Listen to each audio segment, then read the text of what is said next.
E aí, pessoal, tudo bem? Eu assisti o filme Pair, né, que aquele estúdio lá, eu acho que é 142A, né, que é um filme, é um estúdio como eu posso dizer pra vocês, de filmes que você fica horrorizado de ver os filmes, né? São filmes pra mexer totalmente com o seu psicológico, né? E eu assisti o filme Pair, né? E o filme, eu assisti ele, em 25 minutos, a gente percebe, né? A gente percebe, não, a gente tem vários indícios. Será que o pai judiava dela? Será que ela, como fala, foi judiada pelo marido dela? Será que ela foi judiada só pela mãe dela? Porque a gente vê uma mãe extremamente ruim, cruel, judiando de uma menina, tratando ela como se fosse que ela querendo ser homem, né? E falando algumas verdades do porquê que está judiando da garota. Porém, essa menina a gente vê uma cena extremamente cruel, né? Que ela pega um bichinho e faz maldade com o bichinho, né? E eu não gosto de ver maldade com bichinho, né?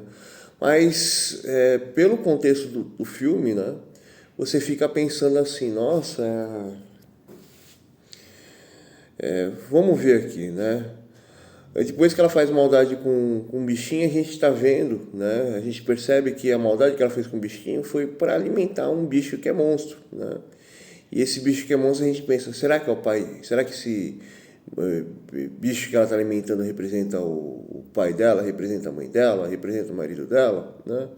Ou representa ela, né? A gente não sabe, né? E aí a gente acha isso estranho, a gente acha que isso é um ato de perversão, de psicopatia. Porém, existe uma coisa muito estranha, né?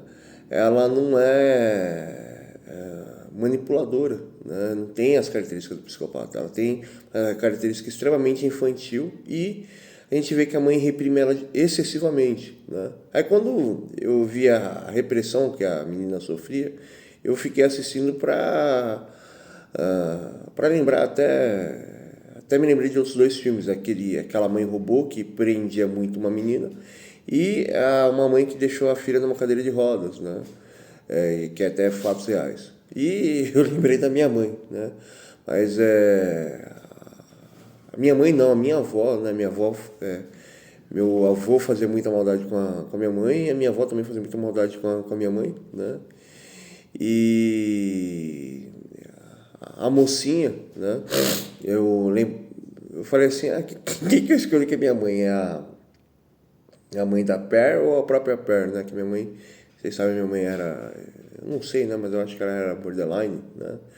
E ela era psicopata, ela conseguia controlar o transtorno borderline dela com psicopatia, né? E a minha mãe era possessiva, controladora, dominante, como fala, manipuladora. Ela tinha, como fala, características horríveis, né? Tanto que tem uma discussão com a mãe, que a mãe fala que está fazendo bem para a filha, humilha a filha, e ainda o que mais que ela fala, ela começa a falar assim, você não pode sair da fazenda, não sei o que e tal. Primeiro expulsa a filha e depois fala que não pode sair da fazenda, né? Então, provavelmente eu comecei a pensar o seguinte, né? Como fala que provavelmente o pai dela ficou epilético, né? E começou a ficar entrevado e a mãe começou a jogar toda a frustração da perca do marido, ela fazia o papel do marido em cima da filha, e a filha viajou para o espectro borderline, que o borderline é um dos primeiros espectros, é o espectro que a pessoa sofreu um trauma tão profundo, né? Que a pessoa ela sente uma insegurança total, não consegue viver sem a outra pessoa, né? Uma pessoa extremamente possessiva e a vida da pessoa só existe pela outra pessoa, né? E o borderline eles mudam constantemente de humor E eles são igual cachorro, você não pode falar alto, você não pode gritar. É igual o Simbinha. O Simbinha já veio aqui pra baixo, já foi pra lá, já tá me olhando feio. E não sei o que. O Biro não, o Biro é normal. O Biro às vezes eu chamo ele e não vem.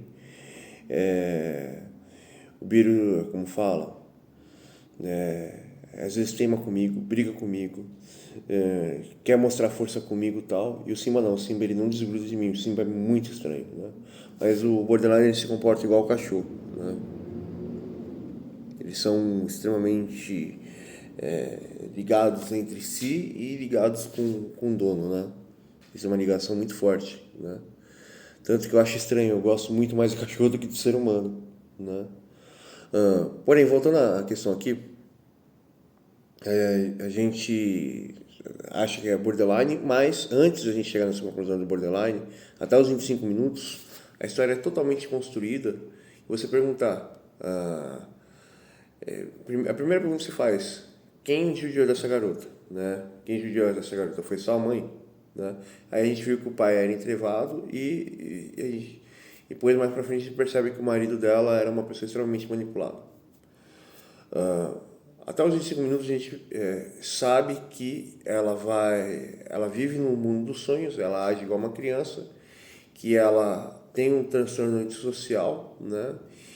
E existe uma outra característica, são três características que a gente fica se perguntando. Primeiro, se ela é psicopata.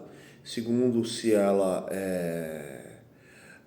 tem algum tipo de retardo, e tal, porque ela se comporta como se ela tivesse 5, 6 anos de idade, né? E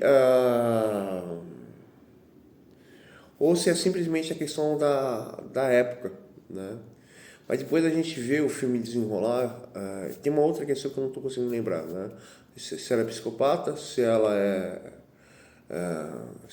psicopata, se ela sofreu algum abuso da família ou se ela tem transtorno bipolar tipo 2 pelo comportamento que ela tem, que ela viajou por esquizofrenia e psicopatia, né?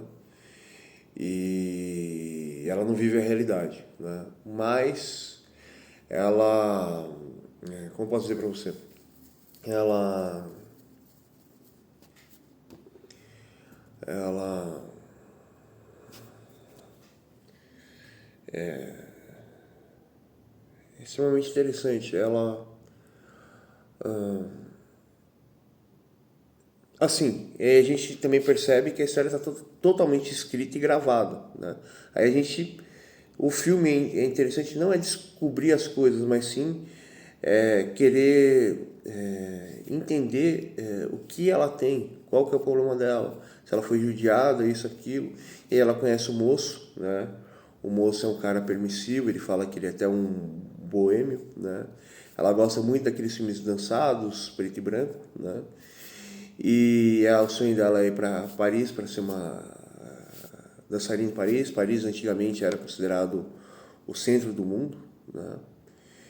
E o filme ele começa a desenrolar como se fosse um filme clássico da época, porém trazido para os moldes reais de que a sociedade é um caos, que não existia a Era Dourada era uma mentira, era muito sofrimento e até lembrei do meu avô, né, o senhor Medeiros Magalhães, né, que era dono de muitas terras e era ruivo e teve ataque epilético, né.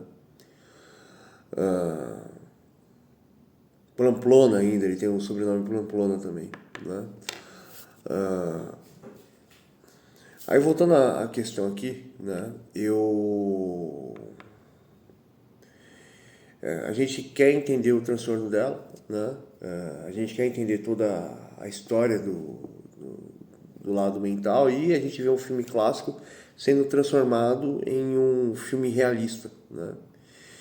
E aí eu falei que ela conheceu esse cara, né? Esse cara dá em cima dela, mas ela escapa desse cara e a gente já percebe que o cara não abusou dela. E a gente vê que o pai dela está em estado vegetativo. Porém, né? Quando depois que a gente percebe que ele está em estado vegetativo, essa moça ela quer ser uma atriz, a cunhada dela vai fazer o teste para ser atriz, ela também quer ir, né? E a gente vê ela, como fala, sair à noite. Eu acho que ela vai atrás, assim, ela vai ver o cara com o cinema, o cara meio que assedia ela, né? Mas ele não abusa dela. Ela volta para casa, a mãe tá chorando, e aí no dia seguinte a mãe começa a enfrentar ela, e por um acidente, né, que acontece entre ela e a mãe dela, ela começa a agir de forma impossível, porque ela viu que ela destruiu tudo, né? E aí a gente se pergunta, será que ela é psicopata? Será que ela é esquizofrênica? Será que ela é bipolar, né? Porém, quando ela leva o cara para casa, a gente percebe que ela realmente não está agindo por medo, ela está agindo por impulsão, né? E ela muda completamente conforme a circunstância, a situação. Isso é uma característica do borderline, né? Borderline, eles são muito intransigentes, são muito estáveis, são eternas crianças, adolescentes, que você não pode falar alto, que você não pode gritar, que você não pode brigar. E existe até a questão também que o borderline, eles são viciados em sexo, mas a mãe reprimiu tanto ela que ela tem a chave da libido dela travado, né? E aí ela, como fala, acaba tendo relação com o cara, e ela começa a falar muito dos sentimentos dela, sentimento, sentimento, sentimento, sentimento, sofrimento, sentimento, sofrimento. E o borderline, eles estão sempre sofrendo, né? Eles precisam ter alguém, alguma coisa para esquecer o sofrimento deles. E eles buscam muito sexo para tentar parar de sofrer, né? Diferente do esquizoafetivo, que eles não conseguem ter relação porque eles estão sempre em surto.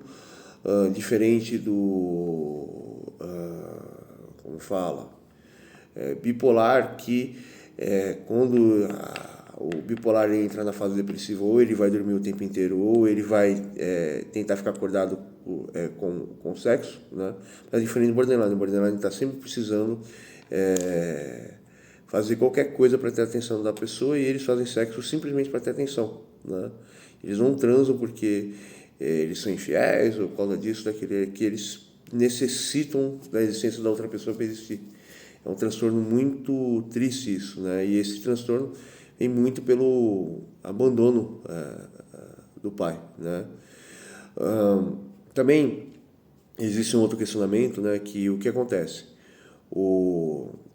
Crianças que são abandonadas pela mãe, provavelmente eles podem desenvolver esquizofrenia, porque eles estão na fase dos sentimentos, de desenvolver a relação das coisas. Se eles não desenvolvem relação com nada, eles se perdem no espectro. E existe o mecanismo de recompensa totalmente desbalançado, né? Quanto pior for para o esquizofrênico, melhor, né?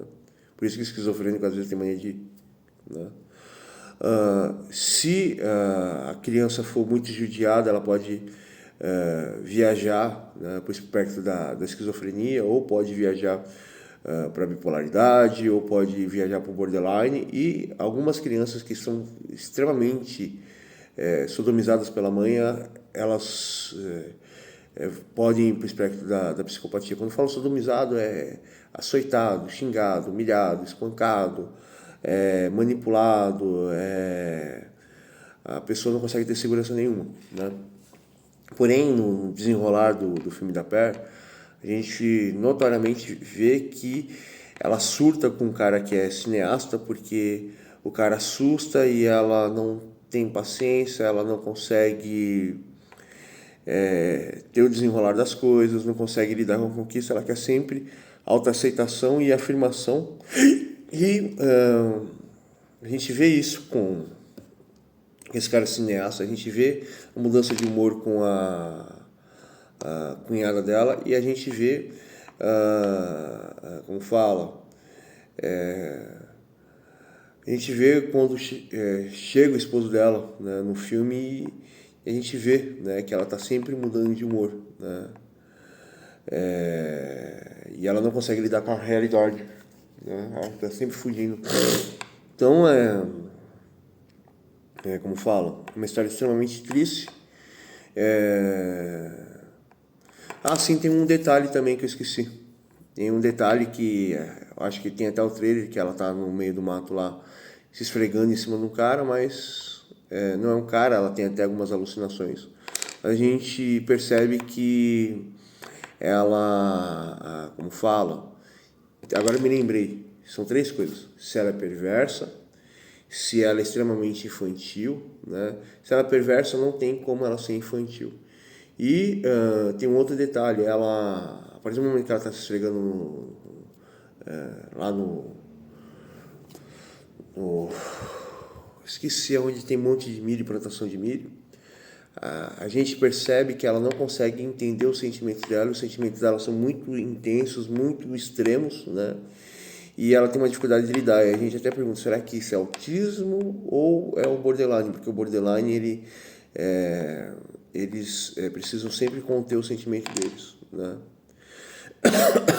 E esse filme, além de ele ser realista, é um filme puramente freudiano, né? O borderline não é da época de Freud, mas puramente freudiano, traz inúmeros questionamentos, né? O Freud falava muito sobre ninfomaníaca, né? Mas as ninfomaníacas talvez eram borderlines, e essa garota era extremamente reprimida e não teve a presença do pai, né? E a mãe, além de reprimir, judiava demais dela. Então é um mega de um filme, é um filme para você ficar quebrando a cabeça durante semanas, meses, anos, né?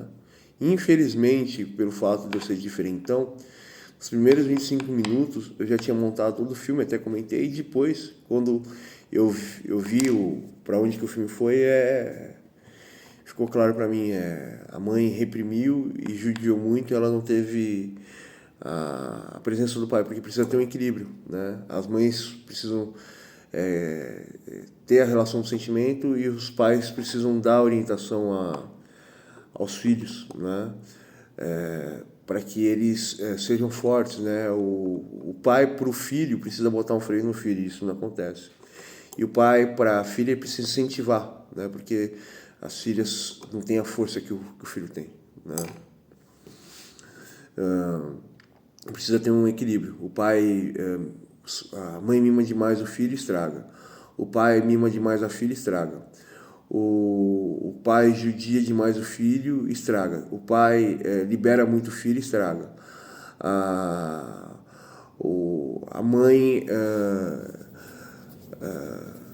mãe, como fala, mima muito a filha, estraga. É umas combinações malucas que dá, né? Segundo a tese que eu desenvolvi. Falei para vocês.